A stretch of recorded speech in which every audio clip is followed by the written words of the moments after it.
The first item is the constitution of the expert committee for the state reservation policy.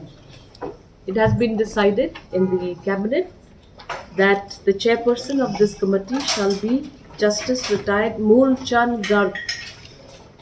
Members will include Justice Retired Dr. Satish Chandra as an expert member in constitutional law, Professor D.V. Kumar for expert member in sociology from NEHU, Professor Chandra Shekhar for expert member in population studies from the Department of Fertility and Social Demography, Indian Institute of Population Sciences, Mumbai.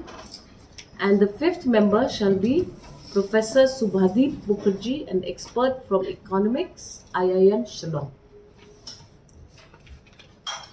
The terms of reference for the committee shall include to study the current reservation policy and recommend modifications if necessary.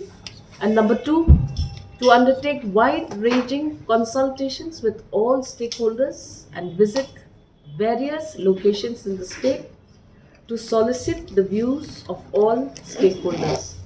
The time frame to be given to this committee will be 12 months to complete its task.